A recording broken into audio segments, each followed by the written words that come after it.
What's going on, you guys? Tyler7 here, and today it's 1 year ago since I've started self-isolating from getting COVID-19 from the 18th of November 2021. Now, a lot of people had COVID-19, and as for me, I got it myself. Within over a year and a half since the coronavirus started its outbreak. So this is a YouTube video all about what happened to me within the COVID and within the COVID isolation. So last year I was going to school like normal. Obviously felt a bit weird, and then had a COVID test. Unfortunately, it had two lines. We all knew that one line means you tested negative. The bottom line only means it's valid, but two lines means it's positive. And that's what happened to me. So obviously my dad came to collect me, and I left school, and that's when I went for a PCR test to hope that it would be a false alarm with the regular COVID test. So on the night after I've had a PCR test, obviously I had some development of why I may think I tested positive, mainly because of a loss of smell, and then also throughout the COVID isolation period, I've also had a little bit of tiredness. I had a little bit of a loss of an appetite. I have also developed a mildish headache, which wasn't very good. So here's how it works. So my self-isolation room is where I lived for 10 days, was in my bedroom. My table, as for breakfast, for lunch, and for tea, was a cardboard box, where I had all my meals. And then Dad would usually give me a test to see how hot I am, the temperature-wise, and then give me paracetamol and medicine for the cough, because I sometimes had a cough as well. So on the first day of the self-isolation period, I knew I was going to test positive anyway. I was just very mad, not upset, because I didn't want to test positive. But one thing that told me is to have fun while self-isolating rather than just wait and stay in there, because time will go faster and I'll get things over and done with and you'd have all the fun again. And then lunchtime, I've had a call from the NHS test and trace from a man that called me. And then, obviously, my first lunch of the self-isolation period was a chicken burger and chips. Now, at first, I thought I had some loss of taste, but I think it came back.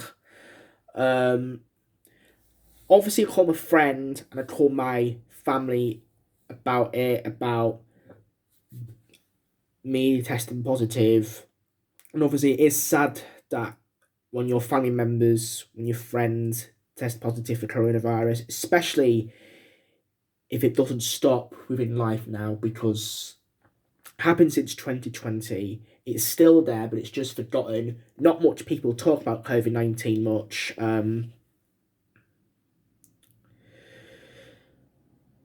Within the fourth day of self-isolation, obviously I gained more symptoms. I've had a stinky nose, but that didn't last long.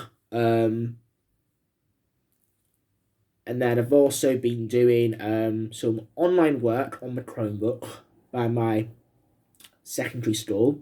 And then I've also been developed two more symptoms. One was a shortness of breath, which was a little concerning, but the worst one of all was a change of taste, because it did taste vile on some flavourful foods, like when I had cheeseburgers, or when I had Doritos flavored crisps, or when I had pork ribs, or chicken nuggets, or spring rolls. The reason why I've mentioned all those is because those were the ones that I couldn't eat with these taste buds that have changed. I first thought it was dog breath, but then I realised it was a change of taste, and that made me concerned because I thought I was going to have this forever and I wasn't able to taste my favourite food. If you guys want to know, my favourite food is chicken. So, I think the fourth day of self-isolating was my worst day because in the morning I felt a bit hot, and obviously because I gained all those symptoms. But within this self-isolation period, the thing that made me not alone, the thing that made me more happy is that I had a Zoom meeting with my class, got to see them via Zoom. And that was based on Tuesday and Thursday. Thursday was a little bit better, only because my taste buds was starting to get back to normal, or unless it was just me brushing my teeth or on my mouth.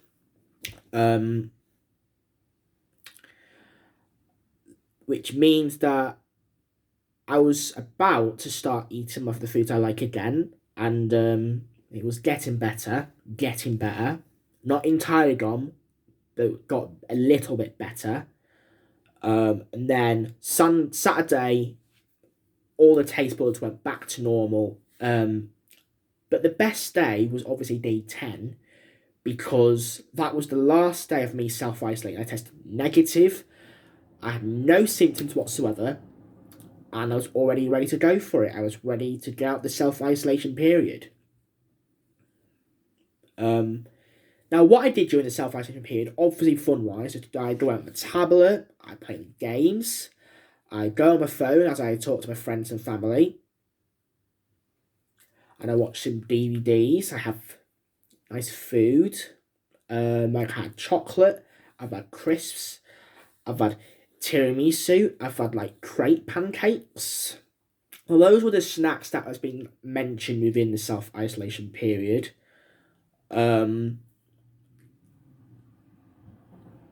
Obviously, when I've been to self-isolate myself, to be honest, self-isolating, for my opinion, it's not bad.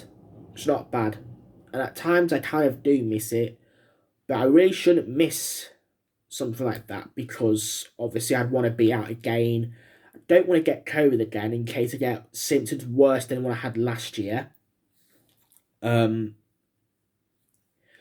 But technically the self-isolation period was a roller coaster. It was an adventure, with the symptoms, with what's going around, especially the table as the cardboard table. The cardboard box as a table. I obviously had some enjoyments. There was things I enjoyed. There's things I didn't enjoy. And then there was hopes of when I finished self-isolating. Now, I was 18 at that time when I self-isolated. And it started since the 19th of November. And the last day was based on the 28th of November.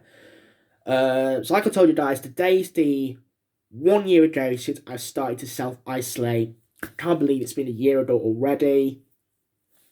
And we know how much the NHS has done for us. We'd like to say well done to the NHS and thank you for all the hard support. Because if it wasn't for the NHS, people would have died. People would have been unsurvived with all this coronavirus stuff. Honestly, it's just not good. Because the NHS are there to help. They're here to help the people.